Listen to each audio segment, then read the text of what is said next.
भक्तों, ओम नमः शिवाय, श्री शिवाय नमः तुभ्यम, जय श्री महाकाल। जी हाँ भक्तों, आप सबको भी पता है कि 7 फरवरी को मासिक प्रदोष का व्रत आ गया है। कब है? 7 फरवरी। जी हाँ भक्तों, हिंदू धर्म में और सनातन धर्म में प्रदोष का बहुत ही बड़ा मान्यता है, बहुत ही बड़ा उपाय माना जाता है और बहुत ही बड़ा दिन माना जाता है। पूज्य गुरुदेव कहते हैं कि जिसकी वर्षों पुरानी मनोकामना पूरी नहीं हो रही है, तो मासिक प्रदोष मतलब प्रदोष का जो व्रत होता है, अगर उस दिन अगर आप कर लेते हो तो माता पार्वती और भगवान भोले शंकर दोनों की कृपा आपके ऊपर हो जाती है। तो क्या करना है, कैसे करना है, पूरा आपको समझाने वाला हूं, तो उपाय पूरा ध्यान से सुनिएगा, अच्छे से करिएगा। अगर आपने उपाय अच्छे से कर लिया तो 100% है कि आपकी जो कोई भी मनोकामना जो आप चाहते हैं वो पूरी होगी ही होगी।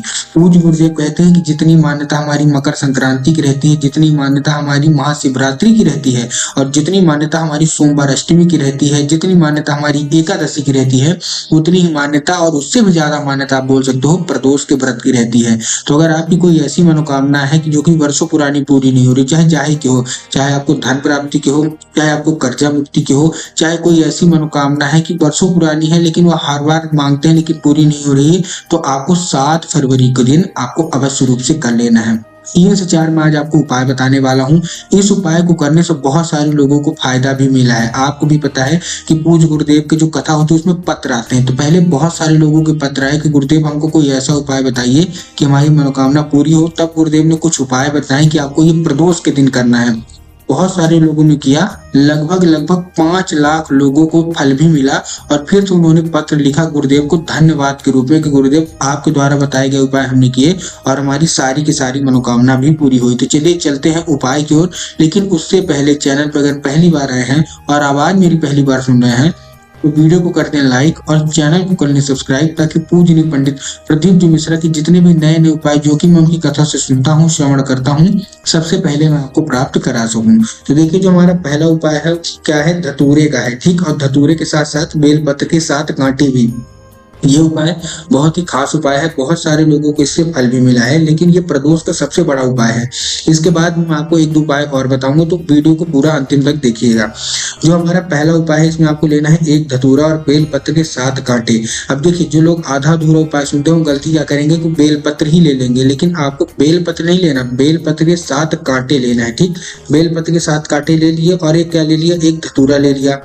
बेलपत्र के और धतूरा जब आप लेंगे तब आपको ध्यान रखना कि धतूरा कहीं से कटा फटा ना हो, कहीं से खंडित ना हो, कहीं से बेकार नहीं होना चाहिए। ठीक, धतूरा आपने ले लिया।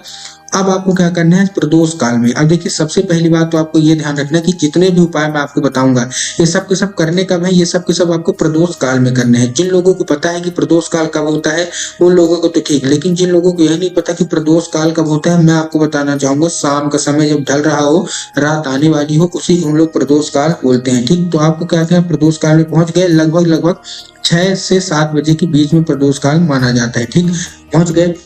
पहुंचने के बाद आपको क्या करना है, सबसे पहले आपको दक्षिण दिशा में खड़े होना है और उत्तर की ओर अपना चेहरा कर लेना है। अब इसमें भी बहुत सारे लोगों के मन में कंफ्यूजन आता है कि हर मंदिर में तो दक्षिण और उत्तर अलग अलग होता है, तो हमको कहाँ खड़े होना है। तब गुरुदेव ने इसका उत्तर देते हुए कहा है कि आप जिस भी शिव मंदिर जा रहे हैं उस शिव मंदिर का जिधर जलाधारी हो, आप अपना चेहरा उधर करके खड़े हो जाइए। अब आप खड़े हो गए। अब आपके पास क्या क्या है, एक धतूरा है और 7 बेलपत्र के कांटे हैं। ये आपको अर्पित करना है एक नाम लेके। महादेव का बहुत ही सुंदर सा नाम है कुंदकेश्वर महादेव। कौन से महादेव? कुंदकेश्वर महादेव। तो आपको क्या करना है, कुंदकेश्वर महादेव का नाम लेके उन्हीं का स्मरण करके ये जो है आपको अर्पित कर देना है। पूज्य गुरुदेव कहते हैं कि बड़ी से बड़ी मनोकामना जो कि बहुत पुरानी मनोकामना है, अगर आपकी पूरी नहीं हो रही है तो केवल और केवल आपको ये उपाय कर लीजिए, आपकी सारी की सारी मनोकामना बाबा भोलेनाथ अवश्य रूप से पूरी कर ही कर देंगे। ठीक, तो पहला उपाय आपको ये कर लेना है। अब हम बढ़ते हैं, अगर आपके जीवन में धन की बहुत कमी है तो धन का उपाय आपको करना है। इस उपाय में आपको चाहिए क्या क्या, इस उपाय में चाहिए आपको 5 कनेर के फूल। कनेर के फूल आप जानते हैं जो कि कौन से कलर के होते हैं, पीले कलर के। ठीक, 5 कनेर के फूल लेके पहुंच गए। अब 5 कनेर के फूल आपको 5 अलग अलग जगह अर्पित करना है। कहाँ कहाँ अर्पित करना है, ध्यान से सुनिएगा। सबसे पहले जो आप 5 कनेर के फूल लेंगे तब आपको ध्यान रखना है कि कनेर के फूल कहीं से खंडित नहीं होने चाहिए, कहीं से बेकार नहीं होने चाहिए और कहीं से भी मुरझाए हुए नहीं होने चाहिए। इस चीज का आपको ध्यान रखना है। तो सबसे पहले जैसे आप शिव मंदिर पहुंचे तो जो पहला फूल है वो आपको कहाँ रखना है, शिव जी पे अर्पित करना है। कहाँ? शिवलिंग है, आपको वहां अर्पित करना है। ठीक, वहां अर्पित कर दिया आपने।